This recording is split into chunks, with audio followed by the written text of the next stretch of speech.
Welcome to Marketing Demystified, the podcast that connects the dots for business leaders to drive revenue through effective marketing strategy. We chat with marketing experts on different topics that will help you ramp up your revenue. We stream live on LinkedIn, Twitter, and YouTube, and you can listen to us on your favorite podcast platforms. Marketing Demystified, the podcast, is presented to you by GrowGetter, your partner in growth marketing. And here's today's episode. Hello, everyone. Are you ready to be inspired, informed, and empowered with actionable tips to transform your marketing game? You're in the right place. Welcome to Marketing Demystified. I'm your host, Jenn Mancusi, CEO and co-founder of GrowGetter, your growth marketing partner. Now, believe it or not, brands go through an adolescence phase. Much like teenagers, they can have an identity crisis, start running with the wrong crowd, and even suffer from FOMO. And just like parenting a teen, it can be frustrating to watch your once thriving brand hit a plateau. Today, we are joined by Evelyn Starr, Chief Brand Strategist and author of Teenage Wastebrand. With over 25 years of working with global brands like Gillette and Hasbro, Evelyn has identified a critical growth phase she calls brand adolescence. Today, she's here to demystify why successful brands get stuck during this phase and how to get them growing again. Welcome to the show, Evelyn. Thanks. I'm excited to be here. I'm so excited to be here. When I first heard about your book, Teenage Wastebrand, I love the name. I love the whole concept. I'm really excited to dig in.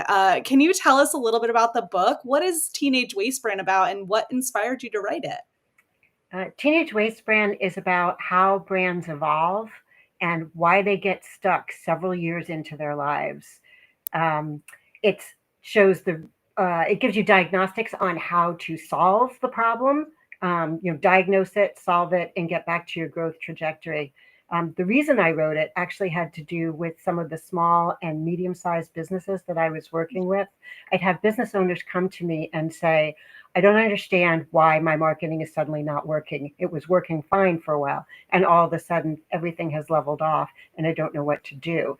And so I would start to talk to them about marketing guidelines and consistent messaging, and their eyes would roll back in their head in record time. So I was looking for a way to describe what happens to brands at this sort of juncture in their lives that was more intuitive and less jargon-filled. Really, really interesting. So you are kind of in the book comparing struggling brands to teenagers. How did you kind of first discover this connection, and how did your own kind of brand's identity crisis play into developing that theory? Well, so I'll answer the second question first. So I came up with the idea actually while I was struggling. Around year 10 in my business, I had taken a break to help my husband launch his business. And so I was working exclusively on building his brand for 4 to 6 months. And when that finished, I found I had to refill my pipeline. And I was having trouble describing what I do, why I'm different than other marketing consultants. And I just felt ridiculous and humiliated and sort of like the cobbler who suddenly discovers their kid's shoes are missing. So I really struggled with this for a long time. And after a few months, I had this thought late at night, I feel like I'm having an identity crisis, which harkens back to high school. Seemed kind of weird to me. And I sat with that for a couple of days. And then I started to wonder, well, maybe brands go through some sort of phase like humans do, like an adolescence that causes them to change. And what would that be about? And so that's when I started to explore the theory. And so I decided to write the book to show all of the different brand adolescent symptoms that your brand could have, what causes them, and what you can do about it. I'm dying to get into those symptoms and everything like that, but I'm curious about the sort of timeline of this, because as you mentioned, for your brand, it was about 10 years, but also coincided with like kind of taking a step away and then coming back to it. Is it a time-bound thing, or is it more of an an evolutionary thing, that like it's more about the stage of the business than it is about like a certain number of years, or like, I guess, how do you think about the timing of the phase? It is more about the evolution of the business. And, and in some industries, it tends to be faster than others. Like on the very quick end, if you're in a technology driven business, I kind of think of tech years like dog years, right? It goes very, very fast. So you could be in your adolescence 3, 4, 5 years in. Other businesses that go much more slowly, you could be 25 years in business before it levels off and you have to do something about it. So it is less time bound, more stage related. Yeah, that makes a lot of sense, because I could see too, like based on, are you kind of growing organically, or are you venture backed and scaling really quickly and in 12 months hiring 50 employees when you're 3 years old, right? That's going to be a very different kind of identity crisis at 3 years old than if you're just kind of steadily growing 20% year on year, or whatever that might be. So Yeah. I could see that. It's, rather than kind of ask about specific things that I think might be symptoms, can you cover some of maybe the more common symptoms that you've seen for identifying if you're in that brand adolescence phase? Sure. So just for context, I'll say that there are 8 symptoms that I've identified. And the 8 symptoms are having an identity crisis, running with the wrong crowd, acting self-centered, suffering from FOMO, needing to make new friends, defending your varsity spot, oversleeping, and asserting your independence. So those are the 8. The 3 most common, I'd say, are identity crisis, suffering from FOMO, and oversleeping. So if it's okay with you, I'll just talk about those 3 for the moment. Yeah. So an identity crisis, that phrase comes from a German-American developmental psychologist named Erik Erikson, who said an identity crisis is when you're trying to negotiate the balance between asserting your own unique identity, but still fitting in with your peers, right? And if you think about Mean Girls, the movie, or any of your teenage circumstances, walking into the cafeteria, trying to figure out who to sit with, what to talk about, you can relate to the idea of how much do I show of myself and how much do I just kind of go with the flow. And so that's what an identity crisis is. And the remedy, he said, is to decide 2 things. First, who you want to be, and second, how you want to be perceived. So who you want to be and how you want to be perceived. And so that is what happens to brands. They get to a juncture and they have not nailed those 2 things down, or where they started is not where they are now, and they have to evolve to communicate who they are and how they want to be perceived at that moment. And so, for example, one of the examples I talk about in the book is Crocs, right? Those shoes that were very, very polarizing. Crocs came onto the scene in 2002 and just became this incredible initial fad. And by 2007, they had $850 million in revenue, $200 million in profit. And then the very next year, 2008, they lose $200 million. And they go on to have this seesaw of revenue up and down until they kind of took a stand as to who they were. And part of the reason is, just like high school, that if you don't assert who you are and how you want to be perceived, the kids around you will do that for you, right? With nicknames, sometimes flattering, sometimes not. Crocs was a very polarizing brand. People loved it or they hated it. And the haters were so vocal. You could go online and find videos of people burning Crocs, cutting them up, cursing them out. I mean, it was just crazy. And so until Crocs took a stand, and what they did was they said, we're comfortable in our own shoes and we stand for comfort and we stand for fun. That point stabilized them and enabled them to grow. And they're well over $1 billion now. But that was what stopped the seesaw movement and gave them a clear path forward. So that's identity crisis. I love this example. If we could sit here for a minute. Sure. Because I think what's interesting about what you're describing is that what it is a stand for who you are and your brand values and sort of like your positioning, but it's not about who you are as a product necessarily. No. Because Crocs, for example, continue to evolve. They continue to launch new products. They continue to try to enter into new spaces, or, have different lines and things like that, that might be appealing to different people. They're also not trying to appeal to everyone. Like, taking that stand of who they are isn't saying we're going to make the haters love us. People still hate Crocs, to be fair. But they're not uniformly loved. No.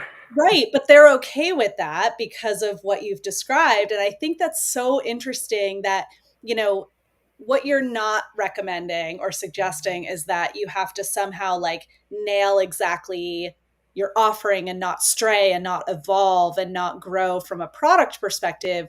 But you do have to really take a stand for who you are as a brand. And like those things are sometimes a little different. Oh, they are. And I would say absolutely your point is really important.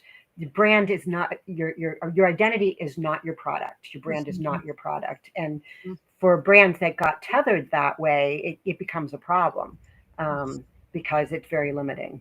Yeah. Well, I guess that could be a good example of an identity crisis. If your brand is very tightly tethered to the product, that might be an opportunity to evaluate that. Do you want to talk about another symptom? Let's talk about FOMO. So yeah, the FOMO, that's exactly where we're going. So suffering from FOMO, just to be clear, fear of missing out, just like in high school where everybody says, I want to know all of the parties going on Saturday night so I can choose the best one to be at so I don't miss out, right? That's the concept from a teenager and human point of view. From a brand point of view, what I found is that a lot of business owners will really hesitate to allow themselves to define a niche because they're terrified of leaving a sale on the table, right? They don't want to say this is who we're for because somebody will self-select out and they will have missed an opportunity to make a sale. And so the problem with that is that if you're for everybody, you're for no one in particular. And so whatever you're saying is so genericized that no one sees themselves reflected in your brand or feels compelled to buy from you over someone else, right? You haven't given them a reason. And so, I'm advocating that the remedy to FOMO is to develop a niche. And for people who are really afraid, I like to talk about Amazon because, Jeff Bezos is a polarizing figure, but no matter how you feel about him, the man was smart. His initial idea for Amazon was to have an everything store. But he knew if he went out with everything, it would mean nothing to anyone. And he knew he had to choose a particular market. So he went with books, right? And this is in, the late 1990s. And he sold books exclusively for several years to the point where he grew Amazon to over $200 million in sales in books alone. And it was once he had established Amazon as a place to go for books inexpensively and got people in that habit, then he began to expand into music and other categories and eventually realized his everything store. But he knew you needed some sort of specific, some specialty to make a name for yourself. And so that's why I strongly advocate that brands initially, and when I say initially, it's usually in the multiple years, start with a niche so that people have a reason to come to them specifically. I love that. And that's something that like I have heard for years in my career. And we used to have a CFO at an old company that I worked for that always used to say, nail the niche, right? And I think what I have learned about that, like, I think it's 100% right. Like, going for a narrow ideal customer and using that as sort of your platform, your jumping off place, right? Like, you can expand your addressable market from there, but oftentimes like doing it on a smaller scale allows you to do it well, and give you that kind of space to grow from and to learn as well. I also find that if people want your product or service bad enough, that focusing on a niche is not going to stop them from coming and buying from you, which is really interesting because it allows you to, actually see organically where there might be product market fit in an area that you're not focusing on, by seeing, well, who's coming, even though you're not targeting them. And typically what I'll tell people is like, it doesn't mean you can't sell to somebody who's not in your niche, but you don't focus your marketing on them. You don't focus your outbound and your content and your messaging around those kind of non-ideal customers. And if people outside of the niche are still coming to you, maybe that's good information about what niche you're in and where you should be. I also think about, Seth Godin talks about worldviews, right? Like, and really aligning to a smaller segment that has the same worldview as your brand and your product, as opposed to trying to be everything for everyone. So I love it. I think that's like such an important, important strategy, but also interesting to hear it described as FOMO, right? Like, I always think like you're worried that you're not going to hit your revenue goals, but it really is that FOMO of like, I'm not in a market that I should be in. Yeah. All right. So of the 8, you mentioned oversleeping is one of the other most common ones. And this, I'm very curious to hear how that applies to marketing. So oversleeping is actually pretty simple. It's the situation where things are going well for the brand, and so they just coast. They figure if it ain't broke, why fix it? And the problem with that is that you always need to be in touch with your market, in touch with your customers. You need to be aware of the environment, the business environment, the regulatory environment, that's going on around you, so that you can respond to it. Because even if things are going well, there are other factors that could happen. And so eventually, if you're oversleeping and really coasting and not paying attention, there will begin to be a gap between where your brand is and where your customers are, what they're thinking, what their preferences are. If you let that gap go too long, eventually it could kill the brand. So, for example, this is a while ago, but BlackBerry was the phone to have in the early 2000s, right? With their little typewriter board and all of that, and everybody, all the dignitaries have them, everybody had them. And when the iPhone launched in 2007, they really didn't care. They didn't think it was going to do anything, and they ignored it and ignored it and ignored it. And eventually the iPhone and Android overtook them to the point where they are a shadow of who they were. They just lost that entire market. Yeah. Oh, I miss my BlackBerry so much. I was one of the last holdouts in my company when they were trying to give everybody iPhones. I was like, please, can I just keep my BlackBerry a little longer? But you're right. They didn't see it as a threat, and they kind of ignored what was happening in the market. And especially, I mean, I'm sure every industry is slightly different, but if you're in technology or you're in marketing, things are changing so rapidly. If you are not moving, you are moving backwards, because everything is happening so quickly around you in terms of new developments, or just how people interact with each other, how people show up in the world, how they buy products and services. So I can see that. I think it's becoming less and less possible to coast, right? You would think, like maybe but I've seen it happen so many times.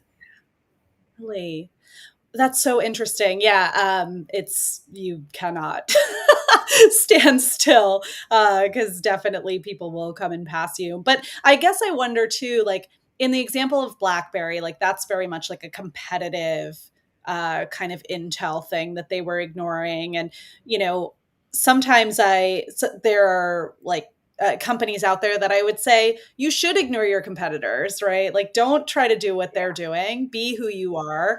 Like, I guess how do you sort of balance that of like not getting distracted by the shiny objects around you? You see a press release from a competitor and you go, I got to do that thing because they just did that thing, right?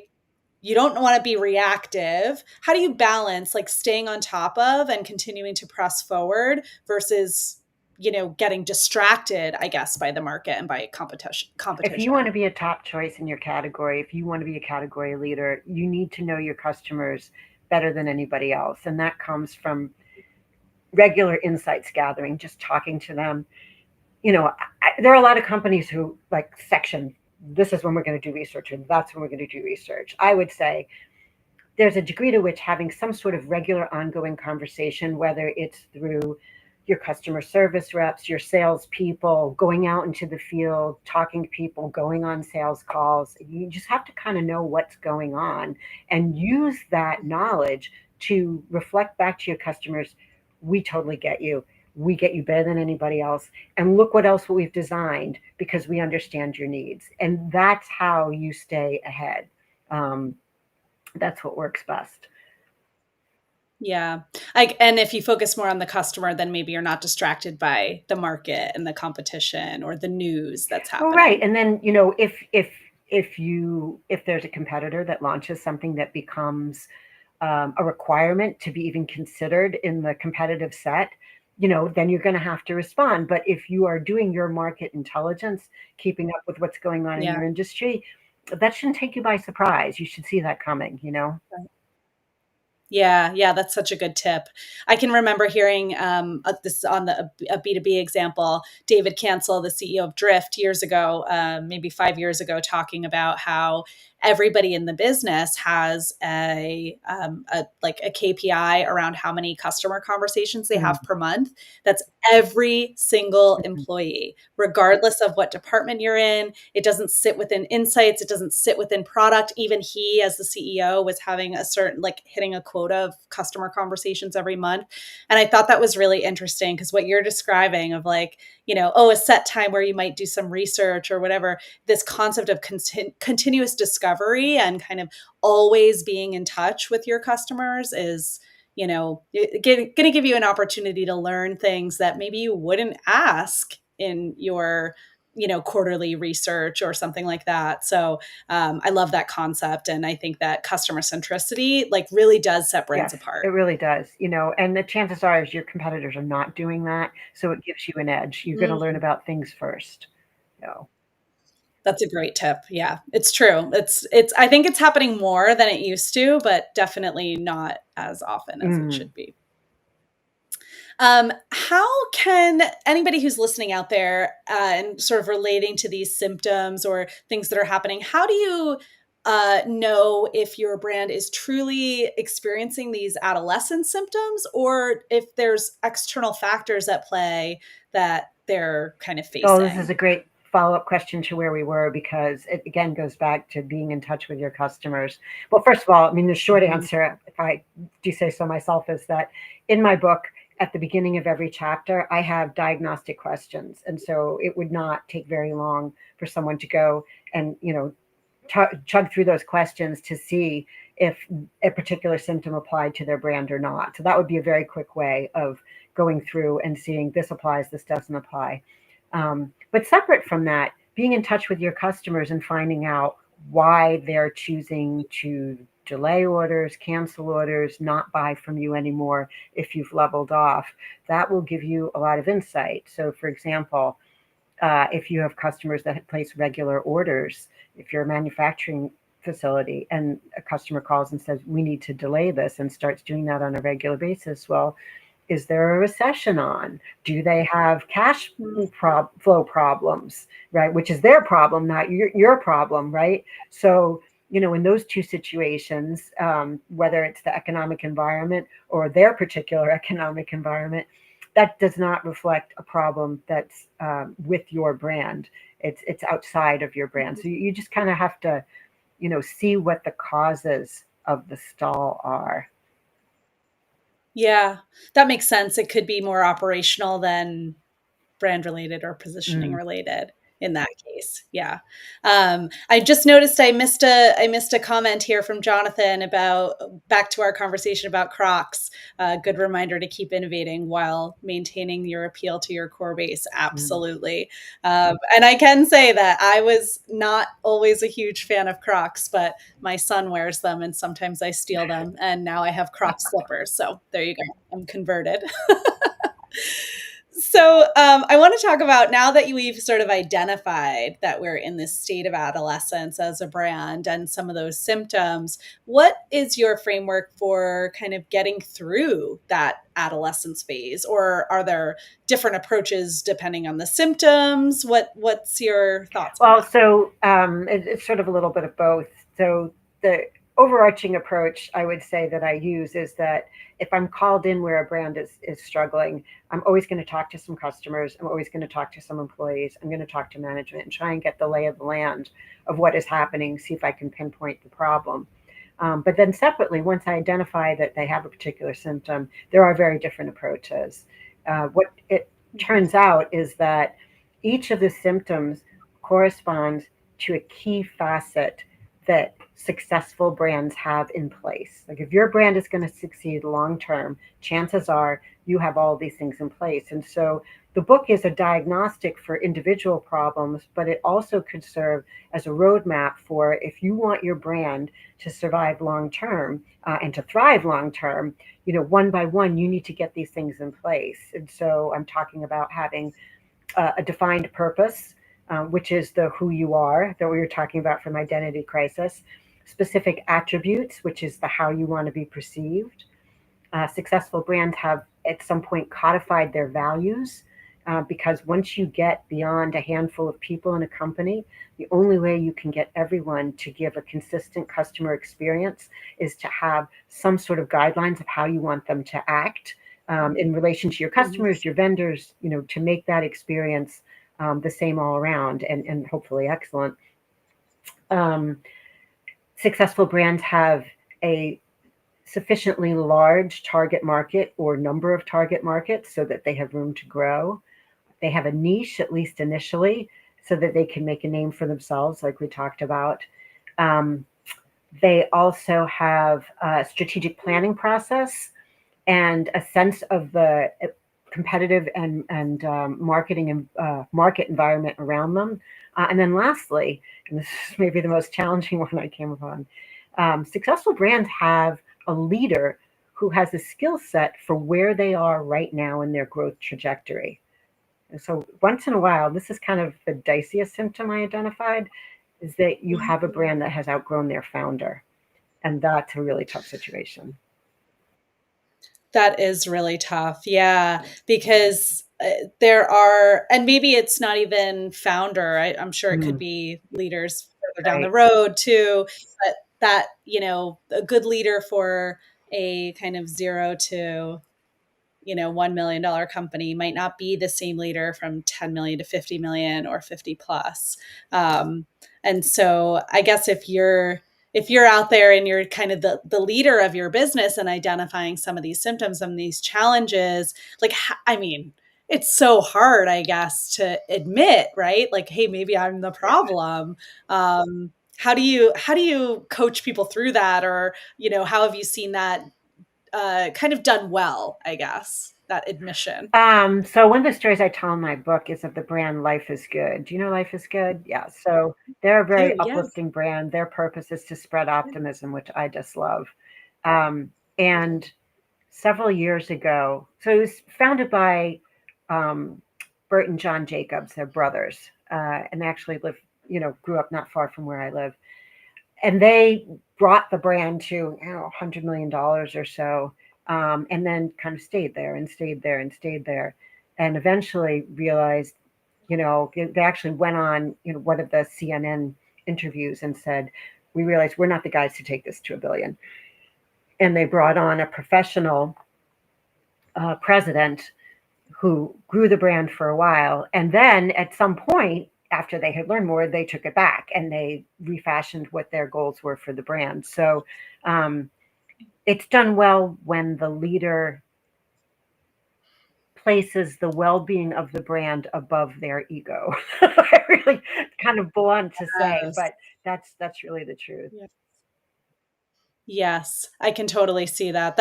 And it's hard. It's hard because as a founder, you don't want to give up on your brand. You want to learn and, make it better. But sometimes the best thing is to hire another leader to help. But I think it's a really actually encouraging story to hear about Life is Good and hear how the founders were able to come back later and say, you know what we need to do next. Thanks for handling this phase for us. And now we have the, new knowledge or new experience or new values that we can take the brand further. So sometimes letting go is not letting go Right. forever. Exactly right. And especially if you're a young founder, if you're a young founder and you haven't worked that many places, taking time to get educated, whether that's having a mentor, having somebody take the top level and sort of studying under them, or going to get a degree that you think will be helpful in whatever field you're in. There's no shame in that. That's actually, that's a lot of love for your brand, right? I care. This is what you need. I'm going to go get what you need. Yeah. Yeah, I love that. There's so many great advisors out there and people, who are there to help. Right. And especially young founders, absolutely. So you've shared a lot of examples, which I love. I love examples, concrete examples. Do you have just like an overarching kind of example of a brand that kind of successfully navigated their adolescence and what they did that maybe others can learn from? Yeah. So one of my favorite stories is FedEx, which, people who are young, and by young, I'm going to talk about like under 50 at this point, may not remember. But, when FedEx started, they were Federal Express, and they started in 1973. So in 1973, if you wanted to send a package, your choice was the post office. And the post office sometimes got it there and sometimes didn't. It was hit or miss. I don't mean to throw a lot of shade there. I'm a huge user of the post office, but at the time, things were not functioning all that great. And so there was a lot of frustration. So Fred Smith said, I know a better way. And in addition to saying that I can get your package there, I'm going to promise I'm going to get it there overnight, which was a pipe dream. And people did not believe that that was possible. And the other thing to remember about 1973, of course, because we're so immersed in an electronic age, is there was no PDF, there was no email, there was no electronic communication. Business happened on hard copy documents. So there was a lot of sending of that stuff. So Xerox, when they started testing out Federal Express, sent empty boxes for 2 weeks before they would trust Federal Express with their documents, just to make sure the boxes were arriving. So that's the context that Federal Express started in. But of course, they grew and they made good on their promises and they proved the concept, and enough so over several years that they invited a lot of competition, right? Because once you find a white space and you prove that it's viable, people are going to want in, right? They want part of that market. And so Emory came in, and Airborne and UPS and DHL, and even the post office started offering overnight delivery. And so this one falls into the actual teenage years, as Federal Express turned 17, 18, 19 in the early 90s, all of a sudden this market that they initially had to themselves was quite crowded. And they found that they had to compete for business that they had easily in the past. And so they decided, well, we need to reassert ourselves, right? We want to be the go-to. We're not going to be just in part of the crowd. So they embarked on 2 years of consumer insights and rebranding in preparation. And they talked to consumers about how they felt about the packages, how they felt about the brand, how they talked about the brand. And then they designed a new brand. And after 2 years, was quite amazing to me. On June 24th, 1994, overnight, they flipped a switch and they changed the branding on all their planes, their trucks, their packages. Just overnight it happened. And in that act, besides getting millions of dollars in free press because it was so amazing, they also reasserted themselves as, we are the people who do overnight best. We deliver with speed, we deliver with reliability, right? And so they showed people that. And they also reflected to their customers, as we were saying before, we know you best. They renamed the company FedEx because customers were already using that as an abbreviation for their full name, right? They were using it as a verb. I'm going to go FedEx something. And so it was very natural. They did not have to explain their rebrand. Everybody got it immediately. And so I love that story of, and that's the symptom I call defending your varsity spot, right? Where you're on the team, you're getting challenged, and you have to say, I still belong here. And brands that are in existence and growing in markets that are new will eventually face this. Yeah.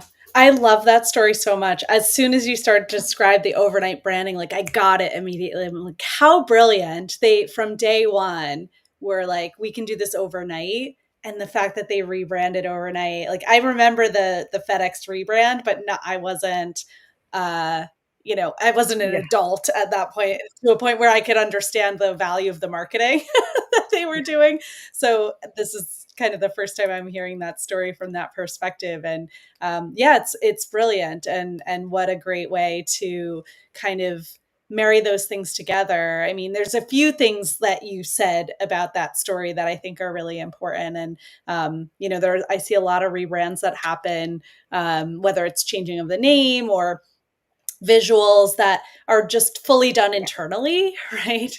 Which is sometimes just totally fine. Sometimes it comes across just fine. It's when I see like people renaming their companies to like made up words or something, and you can tell they're sort of like not really asked people to say it out loud before they announce the rebrand.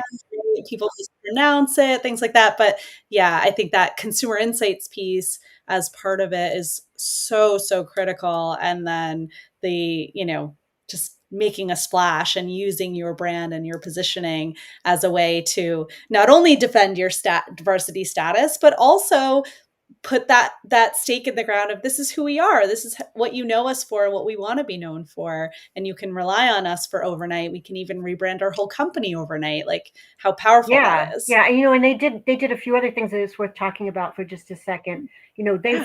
So one of the things they heard in all of these focus groups was that their customers, even though they had this track record of delivering on time, the customers were still really anxious when the packages were in transit, because a lot of them, it was relevant to their career success. And so they were the first ones to do this. They developed a tracking system where they said to customers, not only can you see when it's supposed to arrive, but you can go on here and look at where it is in the process. They were the first ones to do that. They developed an automated shipping system that you could use from a PC, because this is early 90s. This was not normal. They allowed you to do business with them from their website. Again, early 90s, not happening widely. But the other thing I wanted to bring up, Jenn, which I think is really crucial for our listeners to know, is what they did not do. In the face of large competition, no one said we should lower our prices. Okay. Because I see so many clients, particularly sales teams, when the competition gets tough, the first thing they do is they want to offer a promotion, a discount. They want to lower their prices. And that is the beginning of a downward spiral. Because if you go down that road, the only thing you can do to improve is to continue to lower your price. And what I want to say to people is when you get into that tough competition and you need to defend your varsity spot, you want to go the other way. You want to say to people, let me remind you of the value proposition I have, right? You had Kate DeLeo on several months ago. She was talking about value propositions. Let me remind you of the value proposition and show you what I've added to that so that you realize, that I've got your back, and, so that you can be the go-to for those people. You've got to go the other way and not succumb to price pressure. That's such a great tip. I think that it's hard to not go to the price lever, right? That's a very easy lever to pull. Okay, fine, like we can just be a little cheaper. And sometimes it doesn't happen at a company-wide level, like you were talking about sales teams. Sometimes it happens at an individual level, right? You're in the moment, you're negotiating that deal, you want to close it, you give them 10% or 15%. I think everybody's guilty of having done that if they've ever been in that situation before. But I love the reframing that you shared of like, instead of lowering your price, remind them that what it's worth. Remind them why you're more expensive or whatever that you're might worth be. It, right? Yes. Yes. Somebody said to me once, quality doesn't cost, it pays, or something like that. I think I'm saying it the opposite way or something like that. But yeah, the quality really, it's like, the concept of you get what you pay for. And maybe you don't want to say that directly.